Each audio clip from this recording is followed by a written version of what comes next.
Jaxson Dart is taking the step that we all want him to take.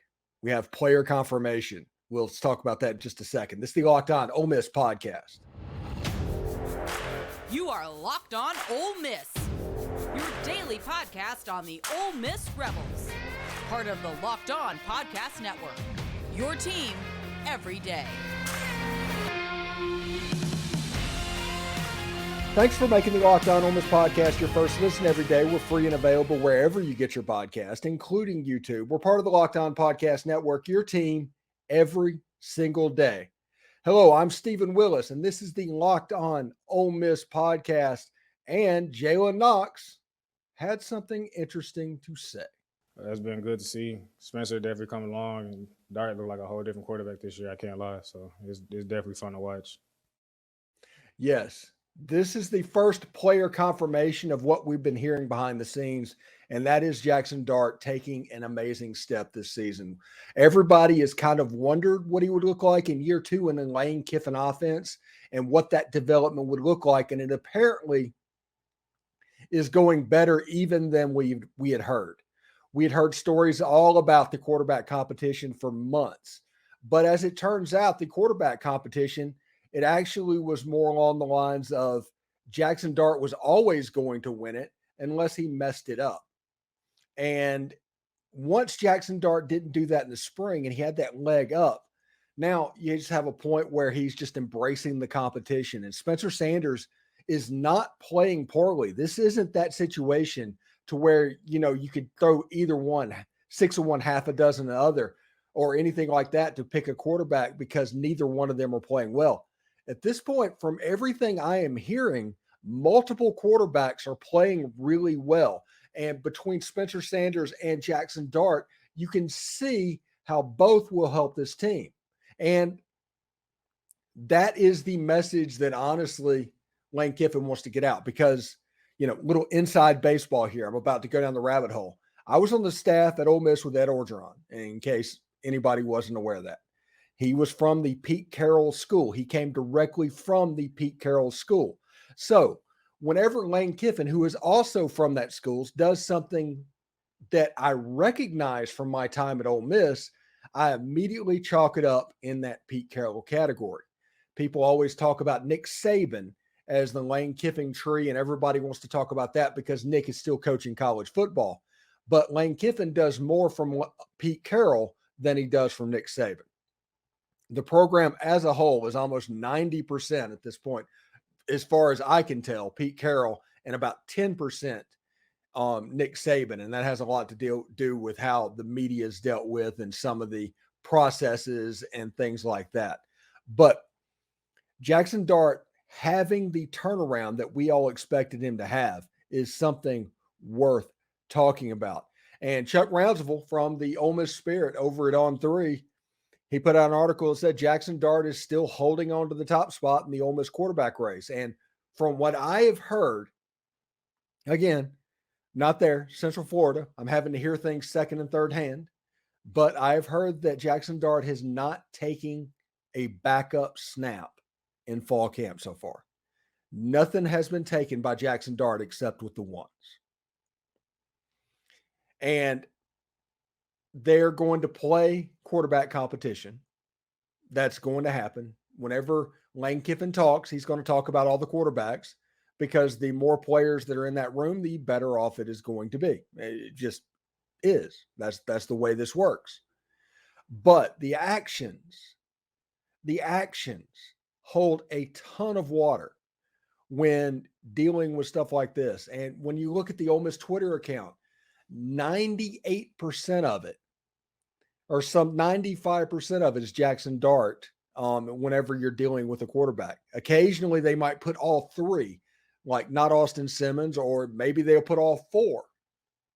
But if it's a single quarterback, it is Jaxson Dart. And I think that is absolutely relevant and something we should honestly keep our eyes on as well. We're looking for this Ole Miss offense to take a giant step and a giant leap forward this year. And a lot of it depends on Jaxson Dart and what he can accomplish. Him taking the reins of everything and taking ownership. him just basically deciding, I think it was in spring practice, when they asked him if he was the quarterback, and he was like, yeah, I'm the quarterback. Yeah, nobody the quarterback with me. It's going to be me. That, I think that might have been the point where he won the job. He already had won the locker room. And after the Alabama game last year, after the Texas Tech game last year, where he took a little bit of a beating, I could see where he won the locker room over. In spring practice, he just took ownership. This is mine. I don't care that these guys are good quarterbacks. It doesn't matter. I'm an extremely toolsy player myself.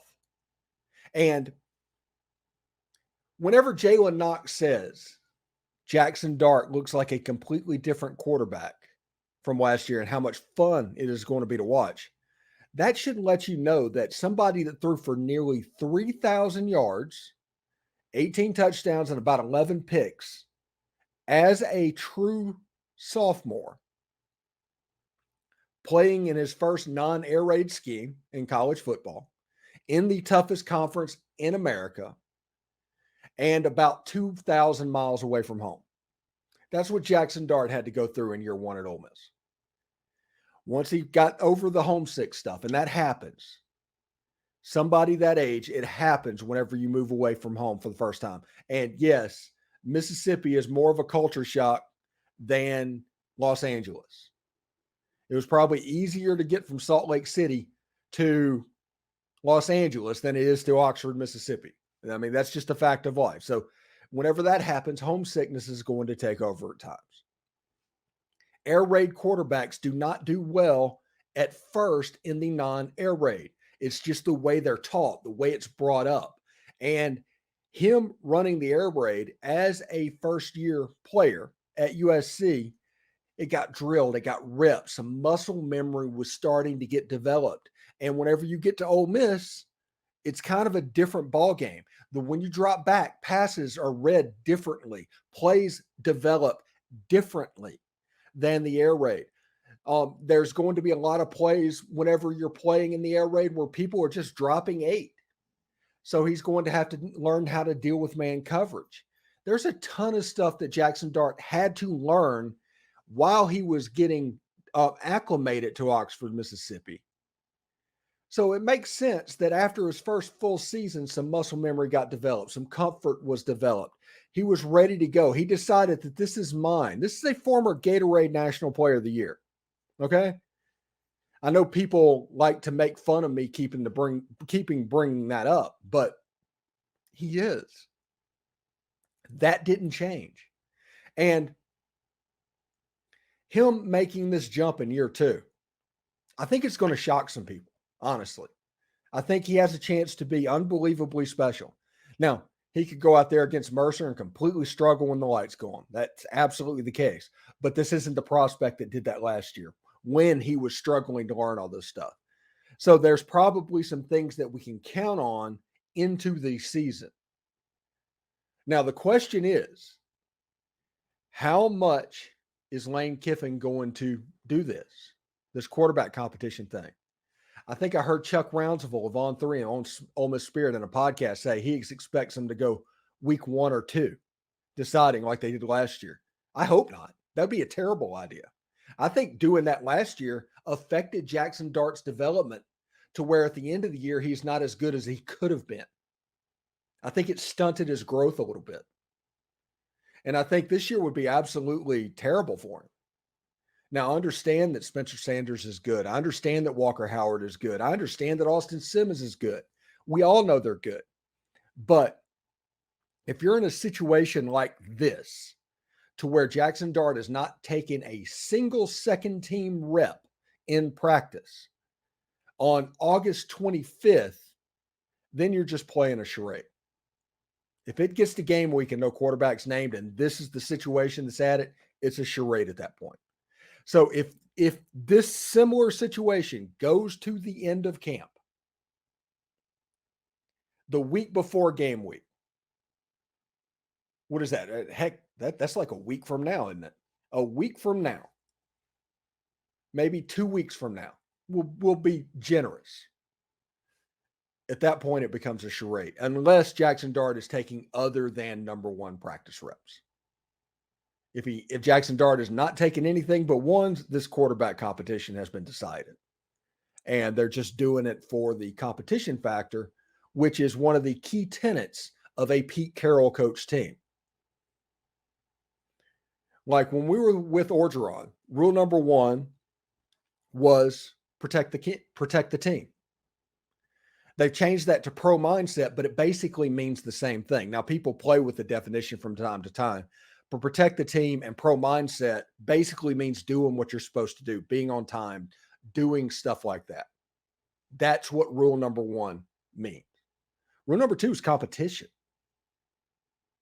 Competition. And rule number three is fun. If you look back at a Pete Carroll coach team when Reggie Bush was there and they were winning national championships, all of those things were key tenets of the football team. So just pay attention to that as well. Anyway, today I do want to let you know that today's show is brought to you by LinkedIn Jobs. LinkedIn Jobs these days makes every new potential hire feel like a high-stakes wager for your small business. You want to be 100% certain that you have access to the best qualified candidates available. That's why you have to check out LinkedIn Jobs. LinkedIn Jobs helps you find the right people for your team faster and for free. Now, we all know how to set up a social media profile. At this point, we're 20 years in and everybody has had to do it, whether it's Facebook or Twitter. I guess it's X now, who knows. All these social platforms that seem to be popping onto the scene every other week.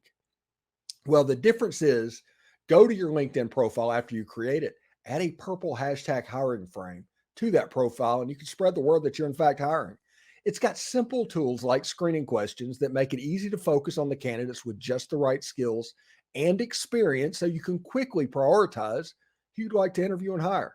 It's why small businesses rate LinkedIn Jobs number one in delivering quality hires versus leading competitors. LinkedIn Jobs helps you find the qualified candidates you want to talk to faster. Post your job for free at linkedin.com/lockedon. That's linkedin.com/lockedon to post your job for free. Terms and conditions apply. Thanks again for making the Locked On Ole Miss podcast your first listen every day. We're free and available wherever you get your podcast, including YouTube. Subscribe there. We're part of the Locked On Podcast Network, your team every day. And every day as we're going to continue through fall camp. We got reporters coming in. We got different perspectives that are going to come in and talk about fall camp, the things that matter to them. That's the tenet and the main thing about this channel is about perspectives. So we'll see exactly what happens there. Hey, the preseason coaches poll has been released. There it is. Ole Miss comes in at number 22, one spot ahead of Tulane, and Texas A&M down at 25. And you can see that they're just in a pretty good spot ranking-wise. North Carolina may be a little high ranked. Oklahoma's a little bit high ranked. Oregon State, who knows? This is going to be a weird Pac-12 year, potentially. Kansas State's going to have a good team. Notre Dame, they're 13th, but I still say overrated. Texas, Tennessee might be a little bit overrated as well. Florida State might be a little underrated, if you're going to be honest, and Clemson might be a little overrated. And you got Georgia and Alabama at 1 and 3 and LSU at 5, and 2 and 4 is Michigan and Ohio State. So I'm pretty excited about what it could mean for the Ole Miss Rebels. Looking at that poll, that 22, I'm okay with 22. It's not a situation where I think we're terribly underrated or terribly overrated. It's kind of in that Goldilocks zone. If you think about it, it's somewhere between 15 and 25. I think Ole Miss needs to land. Just if you rank them somewhere in there, they have a plenty good chance. And if they win out and win their games, they're going to be going to the playoff.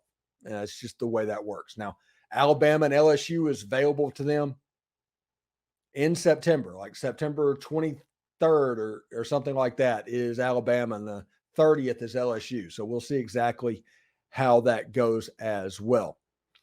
So I want to talk about Ayden Williams real quick before I move to the viewer mail, because we're going to do that in the next segment. And Ayden Williams was the subject of multiple people that received questions on him. Yeah, I'd kind of rather you guys just report about how great he is, so I can keep him humble and keep him working. But you guys see what I see. So Still got a lot of work to do, but you can report what you see there. You're I'm talking. not going to rat poison my own freshman. That is so funny. I'm not going to rat poison my own freshman. Ayden Williams is the star of camp as a freshman this early. Now, everybody's going to say, what about Centarian Perkins? Well, Centarian pads, once they go on and real football starts to get played, he will flash more. Right now, they're playing glorified 7-on-7. They're doing full contact on the offensive and defensive line, but it's not the same thing. It's easier for a wide receiver to flash. Now, another situation that we need to pay attention to is Ayden Williams wants the shoulder pads and the pads go on. It's an interesting situation for young freshmen and young players to come in. They might be something with shirts and shorts on, and then all of a sudden the pads come on, they're a different type player. So it's worth paying attention to with him as well. Ayden is a dog. Ayden's going to be good for a very long time. I'm very happy to have him on the team. Having Trey back, right now he's doing his thing. Trey's as far as just like being polished as a route runner, he's on a different level. So it's good to see him out there. Good, great. First of all, Jalen Knox arms yoked. My goodness. I've heard stories that prepared me for the fact that Jalen Knox is going to be a player this year, and that we should be ready for that.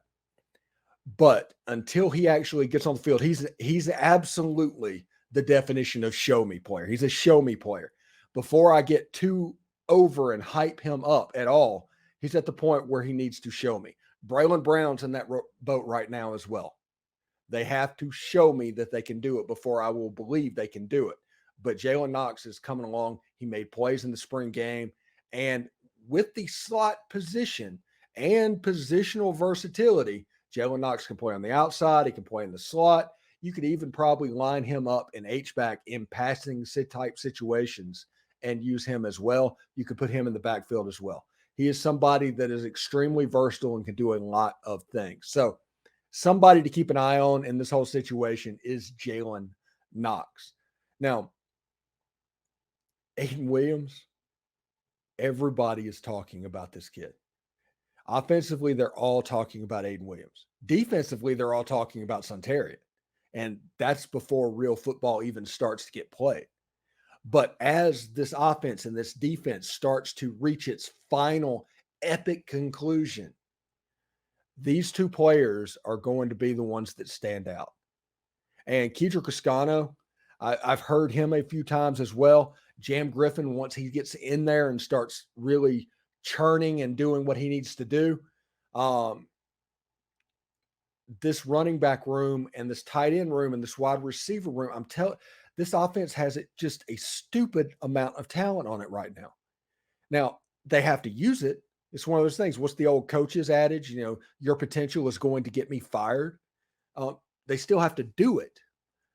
But the ceiling for this team offensively is absolutely through the roof. Like the best in the history of Ole Miss football is the ceiling for this offense. Okay? I'm not making that up. There was an article that came out on Yahoo today or yesterday about whether or not Jaxson Dart could be the number 3 quarterback in the 2024 NFL draft. It's starting to happen over and over again. And that article would not have been written if scouts, whenever they come through here, did not notice what they saw. Because scouts are going through Ole Miss just like they're going through all the teams. During fall camp, they're doing basically a barnstorming tour of their regions. Whenever they see it, they take notes. They call the head scout that might be wherever he is and lets him know what's up. And that head scout is probably talking to whoever is doing that story.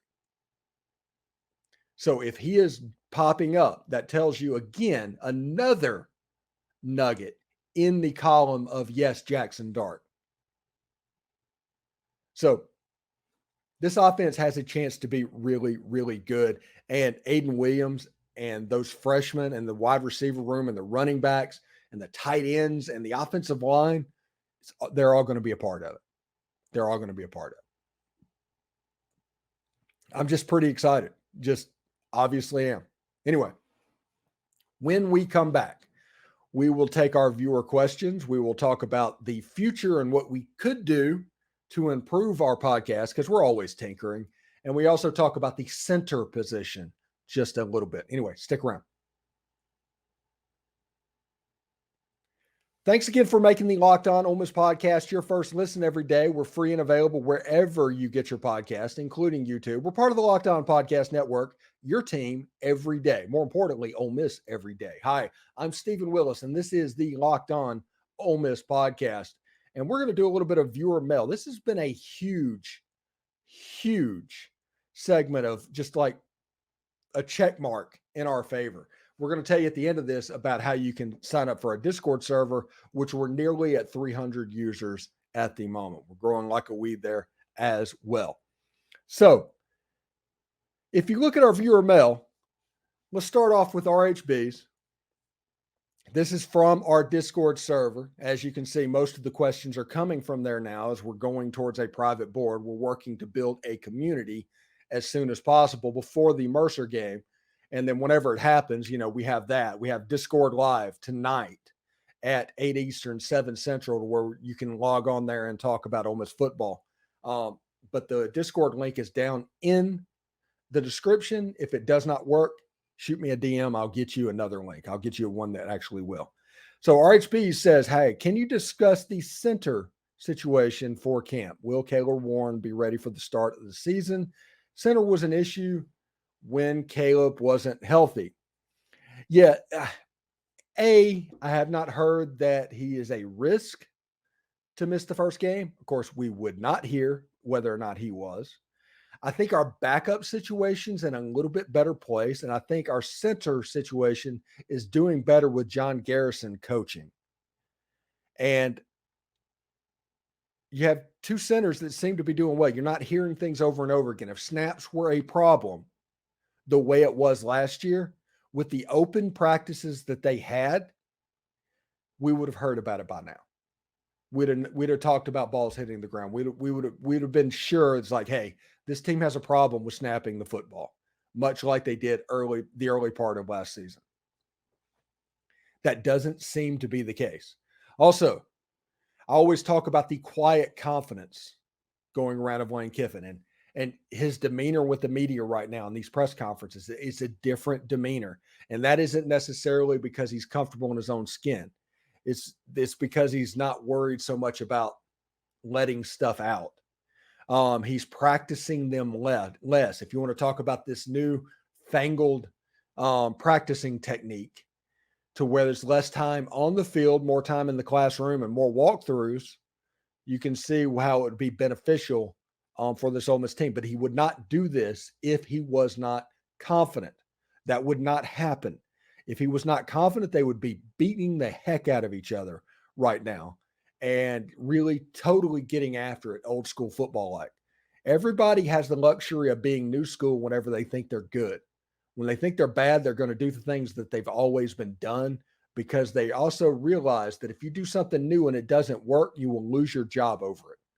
So we'll see. I think the center situation is not a lot to worry about, but even if it is, the backup situation is much better than it was last season. This question from David Gibson, 1970, from the Discord server. This isn't a question for now, but more of an idea for next season. You could do a tribute Tuesday or Thursday when you have a show each week dedicated to honoring an Ole Miss great from over 10 years ago. Deuce McAllister, Wesley Walls. It doesn't even need to be a pro level player, but it could be a player that embodied the spirit of Ole Miss, like Mike Fitzsimmons or Corey Philpott. Love Corey Philpott. One of my favorite running backs in Ole Miss history, Corey Philpott. Maybe dig up a highlight footage or possibly get an occasional interview, even if by phone. Highlight footage is going to be difficult because those are owned, and I'm not willing to dump six figures for an interview. You could do past players and other sports as well. It might help you preserve the history with some of the younger viewers. Maybe even do polls and ask for suggestions. I agree with a lot of this. A lot of this stuff I do right now, David. I've tried pretty consistently whenever we hit lulls to get former players like players like Bill Flowers and Tim Thomas and all that, they become regulars and you don't even much think about them, but it all started with the idea basically that you were out there. I do think past players with the younger viewers would be a very good thing. And I do like the idea of doing polls once we get up to about 1,000 viewers to where the polls just can't be skewed so much by a single vote. So we'll do stuff like that for sure. Until now, my morning walks will go on there. I tried a little bit of editing thing with the morning walk yesterday. I don't know how exactly that came off, but that was a lot of fun to do as well. I think that during the off season, this is something that I can absolutely work on. Somebody like Deuce McAllister is going to be a difficult pull. It's like the holy grail is Eli Manning. Just like good luck getting Eli Manning to come on the show. But I would love to ask about things that went on then, because that was the period of time whenever I was talking to David Cutcliffe and deciding that I was going to end up back at Ole Miss. And I ended up being the video coordinator there and going to rivals.com and having this unbelievably terrific career surrounding college athletics that people can only dream of. And now I'm doing this. And it would be really neat to talk to Eli, who was doing his thing and starting his journey about the same time. Now, financially, he did much, much better. But emotionally, I don't know if he did, but we'll see exactly how that goes as well. Anyway, I do want to let everybody know about our Discord server again. It is like a chat room, but you can thread it. It might be a little bit intimidating for new users, but if you stick with it, it's pretty good because you can thread post and do things like that as well. You can ask questions. You can participate in the show. Our Discord live happens on every Tuesday night at 8 Eastern, 7 Central. There's a voice chat in the Discord. We all hop in there and we just kind of talk and have a good time and talk Ole Miss football and all of that stuff. So join the Discord. Have a lot of fun. The community can grow a little bit and should be a lot of fun as well. I'm pretty fired up about it. If the link in the description has been expired, let me know. I will send you a new link. That's the way that works as well. So I'm pretty fired up about what could happen with that Discord server and hope everybody joins that as well. We're up to about 300 members. So that is our last shorts and shoulder pads practice. I think it's full pads after this, depending on what they do. The schedule is going to be a little bit weird because Lane Kiffin talked about how they're doing it a little bit differently this year. So we'll see exactly how that goes as well. But thank you to everyone for making the Locked On Ole Miss podcast your first listen every day. We're free and available wherever you get your podcast, including YouTube. We're part of the Locked On Podcast Network, your team every day. Everydayers this week on the show: Brad Logan, John Macon Gillespie, Derek Vandergriff, Tom Vanderford. Tons of interviews that we're going to get to do on top of the Locked On Ole Miss podcast. As you can see, we're scheduling them a little bit differently, so you always have new content. That's the reason we do that as well. But thank you so much for tuning in today. We'll see you tomorrow. Hotty toddy.